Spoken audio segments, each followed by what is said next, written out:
इस वीडियो में हम बात करेंगे अमेरिका, ईरान और इजराइल की, क्योंकि जॉर्डन, बहरीन, कुवैत में यूएस एयरबेस पर ईरान का हमला हुआ है। खाड़ी के बाकी देशों को भी सीधे धमकी अब ईरान ने दे दी है। नमस्कार, आप देख रहे हैं न्यूज़ 18। मैं हूं आपके साथ श्रुति श्रीवास्तव। अमेरिका ने रविवार को ईरान पर 3 घंटे से ज्यादा समय तक नए हवाई हमले किए। सेंटकॉम के मुताबिक कार्रवाई का मकसद हॉर्मुज़ जलदमरूमद में ईरानी सैन्य क्षमताओं को कमजोर करना, और ईरानी मीडिया ने दावा किया कि रणनीतिक फारूर द्वीप पर एक अधिकारी की मौत भी हुई है। दरअसल अमेरिका और ईरान के बीच एक बार फिर से बड़े पैमाने पर युद्ध का खतरा मंडरा रहा है। हॉर्मुज़ स्ट्रेट को लेकर बढ़े तनाव के बीच अमेरिका ने ईरान पर लगातार दूसरे दिन हमला किया।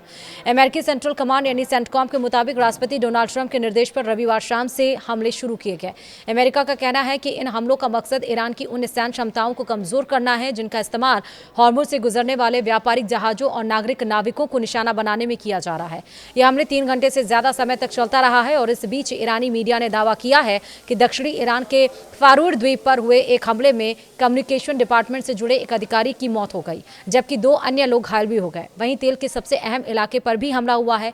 ईरान की मेहर न्यूज एजेंसी ने बताया कि अमेरिकी हमले दक्षिण पश्चिम खुजेस्तान प्रांत तक हो रहे हैं। यहाँ पेट्रोलियम उद्योग के लिए मशहूर अहवाज शहर के आसपास 2 जगहों को निशाना बनाया गया है। बाद में अहवाज के उत्तर में स्थित अंदीमेशक इलाके में भी एक और हमले की सूचना मिली है। स्थानीय प्रशासन के मुताबिक नुकसान का आकलन किया जा रहा है। हॉर्मुज़ के पास ही फारूर द्वीप क्यों अहम है, ये समझिए। हमले में जिस फारूर द्वीप का नाम सामने आया है वह ईरान के होर्मुज़गान प्रांत में बंदर लेंगेह के पास स्थित है। यह द्वीप दुनिया के सबसे महत्वपूर्ण समुद्री रास्तों में से एक है। हॉर्मुज़ जलदमरूमध्य के बेहद करीब है। दुनिया के लगभग 20% तेल का समुद्री निर्यात हॉर्मुज़ के रास्ते से ही गुजरता है। यही वजह है कि फारूर पर ईरान के सर्विलांस सिस्टम, सैन्य ठिकाने और समुद्री सुरक्षा नेटवर्क मौजूद है। मेहर न्यूज एजेंसी के मुताबिक रविवार शाम हुए हमले में कम्युनिकेशन से जुड़े एक अधिकारी की मौत भी हुई और 2 अन्य लोग घायल भी हुए। हालांकि अमेरिकी अधिकारियों ने इन दावों की पुष्टि नहीं की है।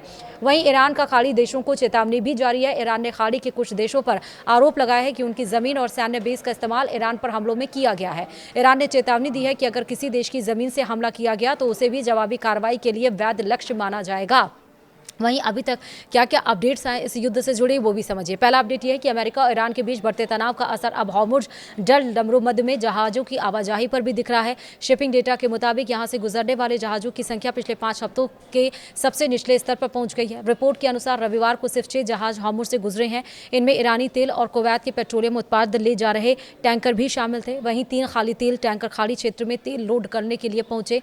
इस बीच अमेरिकी राष्ट्रपति डोनाल्ड ट्रंप ने दावा किया है कि हॉर्मुज़ का रास्ता वाणिज्यिक जहाजों के लिए खुला है। दूसरी ओर ईरान ने यह भी कहा था कि उसने बिना अनुमति तय रूट से गुजरने की कोशिश करने वाले जहाज के बाद जलदमरूमध्य बंद कर दिया है। वहीं हॉर्मुज़ जलदमरूमध्य में बढ़ते तनाव का असर खाड़ी देशों के तेल और गैस निर्यात पर पड़ने लगा है।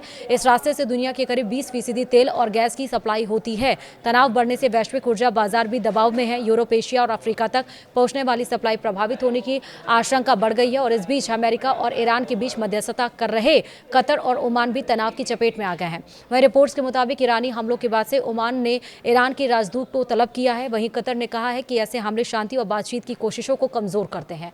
वहीं एक और अपडेट आई है कि ईरान की तस्नीम न्यूज एजेंसी ने दावा किया है कि बंदर अब्बास के पास एक अमेरिका ड्रोन को मार गिराया गया है।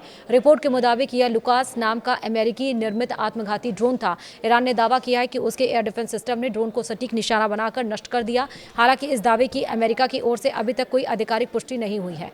वहीं ईरान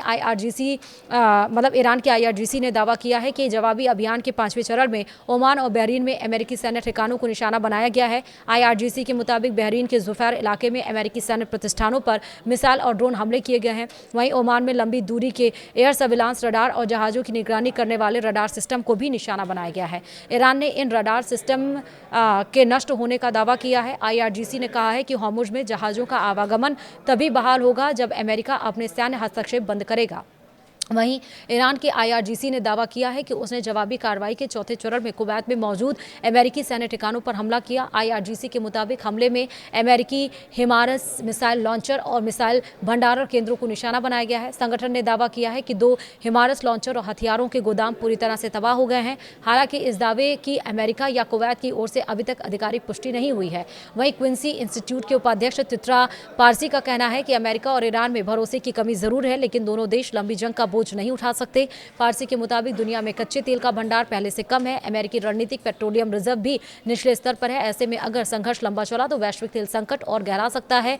अल जजीरा की रिपोर्ट के मुताबिक उन्होंने ये भी कहा है कि अमेरिका समय के साथ हॉर्मुज़ जलडमरू मध्य में ईरान की क्षमता को कमजोर कर सकता है, लेकिन इसमें कितना समय लगेगा और कब तक तेल बाजार को कितना नुकसान होगा, यही सबसे बड़ी चुनौती है।